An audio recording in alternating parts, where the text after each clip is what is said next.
I feel many of us have heard this often, and I'm wondering if there are better or more clever responses than just saying, "No, I don't actually," or something similar. Let me know what you think. Story 1. Funny enough, I heard that last night. As a bartender, I hear it fairly often. If it's an appropriate time, I usually just say a variation of no only to the cute ones or the ones I like, with a bit of a smirk. If it's an inappropriate time, or I'm just not interested, I'll disarm with a smile, shrug, and say, "You got me," then move on. That approach has always worked well enough and honestly feels natural to say, because it's the truth. I kind of like the line from Primary Afternoon 46, though I might give it a shot next time and see how it goes. Story 2. I would be tempted if all the girls were kind and confident. Story 3. I have found that when they say this, it is in a flirty way. I always respond with, "Only the pretty ones." It consistently receives a positive response. Story 4. I received a similar response before, along with comments like, "You look like a ladies' man." I am not that at all. I have had 2 relationships. My current one and one from college. I don't engage in casual dating, so it's not like I'm playing the field. In those situations, I answered honestly by saying that I don't date much. Story 5. It's not really an accusation speaking as a woman. It's more of a flirtation, a recognition of the man's universal appeal. Story 6. This is actually a more subtle question than it first seems. First, you have to take a step back and realize how people develop feelings for someone.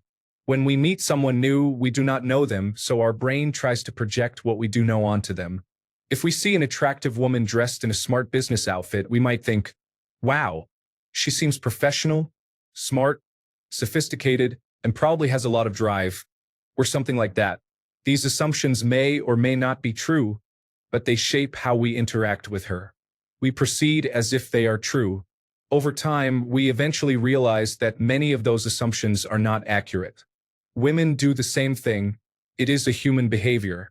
When a woman says, "You probably say that to all the girls," or "You've probably taken every other girl here," she is engaging in a bit of fantasy.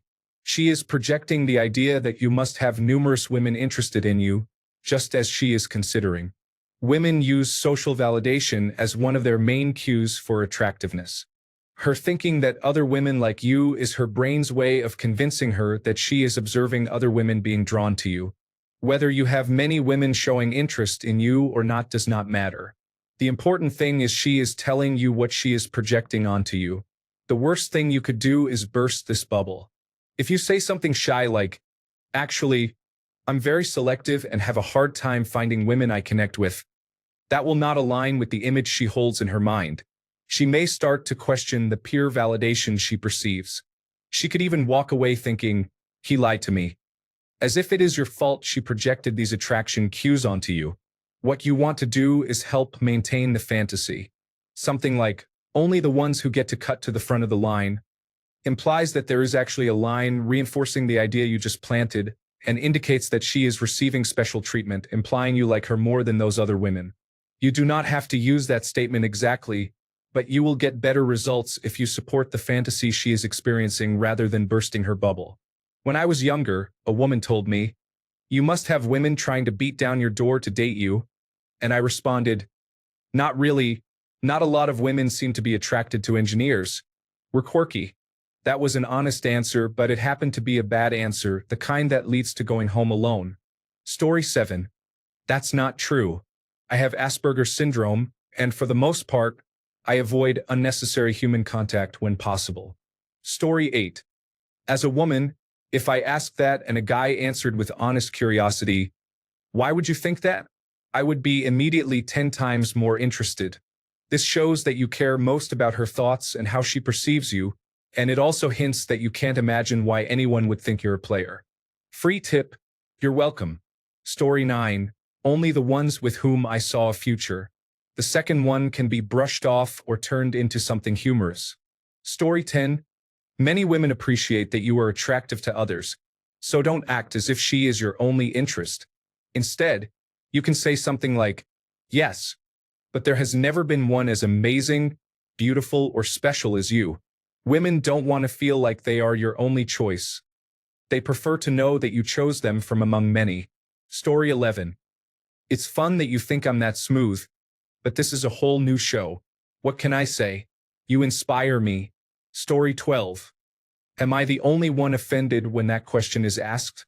She is essentially implying that 1, you are lying or that it is not a genuine compliment, and 2, she believes you are not treating her as special and that she is just one of many girls you have taken here. Can you imagine this question being asked of a woman in the bedroom or at any time? Story 13. Only to all the girls that I mentioned, which happens very rarely. I assert honesty in what I said and acknowledge her uniqueness. Story 14. Yeah, but my mother warned me about girls like you. I'm taking you to my safe space in case you start trouble. Story 15. I maintain a database of where I take each woman to avoid repeats.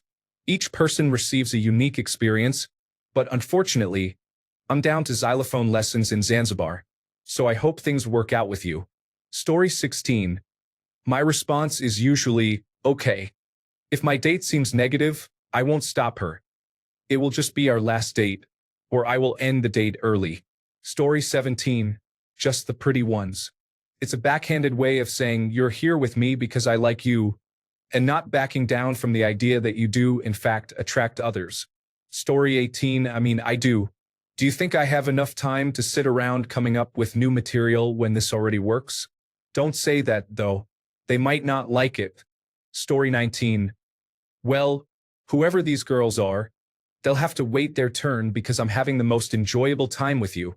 This statement is witty and flirty while maintaining enough ambiguity to leave room for interpretation. It also conveys desirability. Story 20.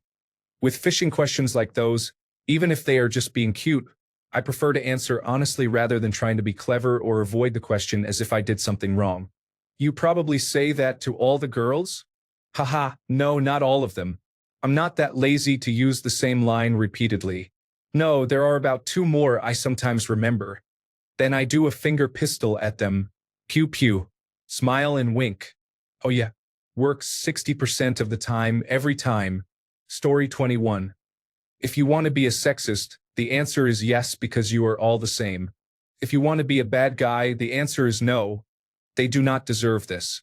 If you want to be a nice guy, the answer is no because there is only one princess in Disney. I don't have a better idea. Story 22. If the question is intended to make you respond defensively, as if you need to explain or justify yourself, do not engage. Instead, acknowledge the implied accusation and add humor or exaggeration for effect. Story 23. Only the attractive ones. It's up to her to realize she's among the attractive ones, while the others aren't quite up to par. She can either keep quiet, thinking she's the only special one here, or face the reality that she's surrounded by competition. Either way, it's a win because she has to come to her own conclusion. Story 24. Absolutely. The last girl I brought here was unwell, but I was fine. I thought I should bring someone else to see if this place is safe for my next girlfriend. Story 25. No, only on Tuesdays. Any remark that adds humor to the situation is slightly amusing. It is absolutely ridiculous for a girl to think you can communicate with women or know how to do something without having prior experience. In reality, it doesn't matter, and they often don't care. What they are really testing is whether you will try to explain yourself, which seems to be the case. Additionally, they do not want to feel like you are just playing them or that they are not special. Responding with humor, as if the remark were ridiculous, works because it does not diminish their specialness. Story 26. Just because you are unaware enough to come with me doesn't mean other girls are. Believe me, I tried. Oh God, have I tried. Anyway, are you still friends with your ex, or what? Story 27. I would be quite repulsed by such a question, and I might reply with, you sound insecure and mistrusting, so I hope I am mistaken. Why did you say that? Story 28. The statement is intended as a lighthearted tease. Respond similarly. Sure, but I only mean it about half the time. Story 29. My question is, if it's a generic compliment, do they expect the person saying it to have gone 20, 30, or more than 50 years without saying that so they could be the first one?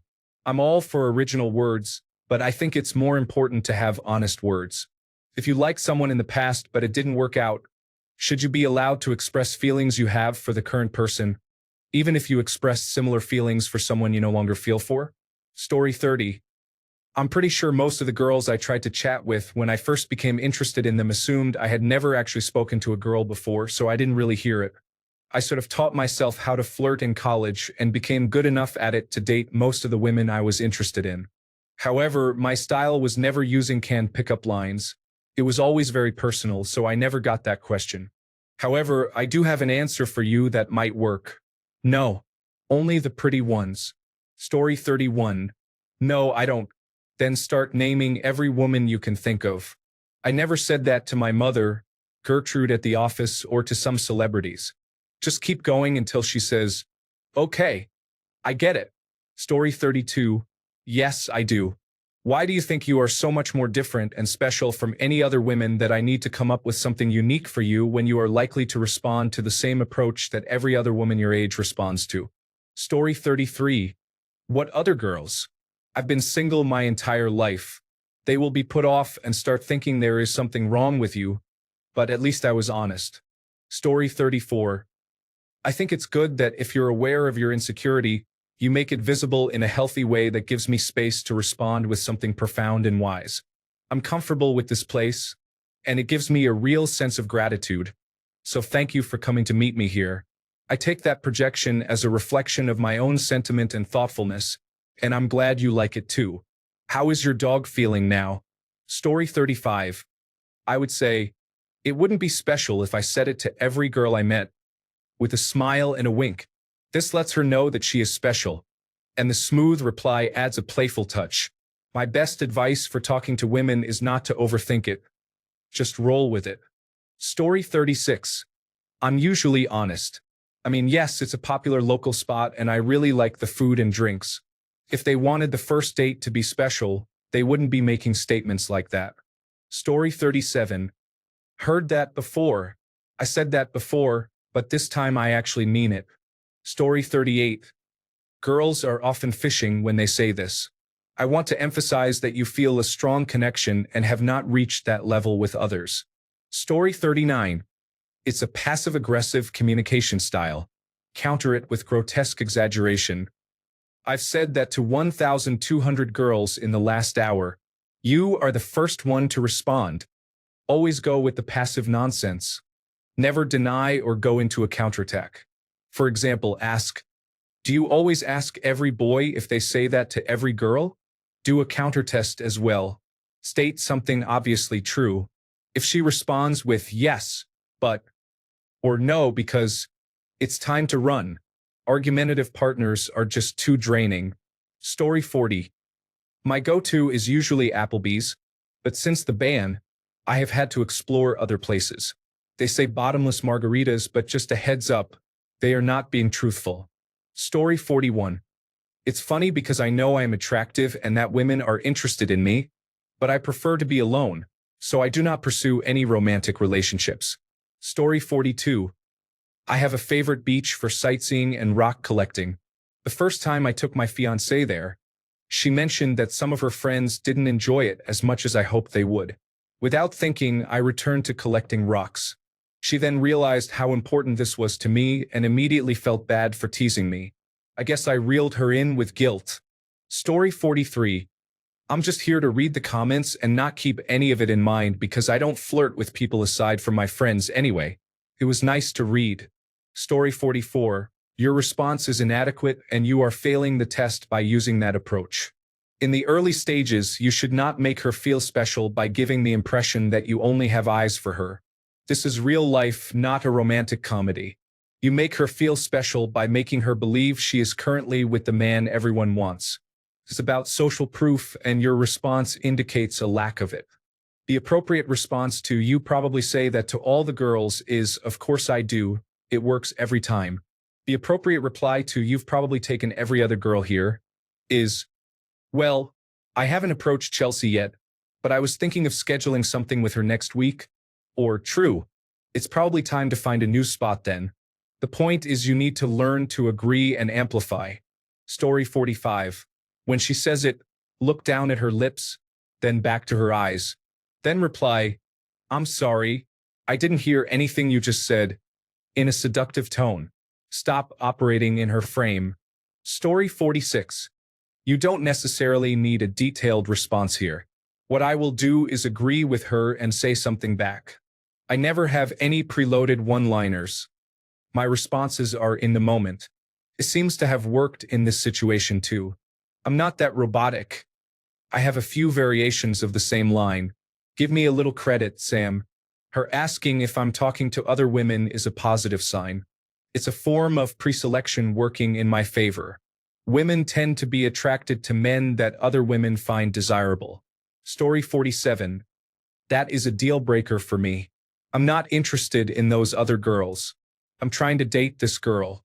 If she is worried about that, then there is no point. Story 48. Just the fun ones. The jury is still out on you. How she reacts to that will indicate whether she is relaxed or confrontational. Story 49. I usually say, I say that to all the girls. It only works on the ones who are interested. Is it working on you? Story 50. Oh, you're smart and beautiful. I'm kidding. No, I just reassure them with a no. I meant that while holding their hand or using another gesture along with eye contact, depending on the moment as well. Story 51. I just go further. Yes, I say that to all the girls, obviously. Do you think I would come up with something else? What can I say? I enjoy the food. Story 52. I haven't been here before, but you are far more special than any other girl. Thankfully, this is the first time. I've wanted to come here, and this place reminded me of you while I was planning for tonight. Story 53. I have never received responses like that before, but if I did, I would probably say, okay, we can skip the nice restaurant and just go Dutch treat at the cheap hot dog place. That would be my response. If she wasn't comfortable with the good, but inexpensive hot dog place, then she is probably not worth the effort. Story 54. Nothing turns women on more than knowing that they are desired by other women. They will line up outside your house to be with you, knowing they can stare at whoever just left right in the eyes. Many unsuspecting men are unaware of this. Women and desirable men understand this dynamic. Story 55. Absolutely. Everyone should have a fun and safe first date location. Not too casual, not too fancy. There is a great outdoor patio in the summer and a nice fireplace inside in the winter. The bartenders are attentive, and there are plenty of exits, so everyone feels secure. This is indeed a good first date spot, don't you think? Well, of course, only the attractive boys get the best treatment. Girls get to come here first. Story 56. No, is that what every guy you dated said to you? Or has anyone here recognized me? Have evidence before you speak. Thanks a bunch for sticking around till the end of the video. Remember to subscribe, and until next time, stay awesome and goodbye.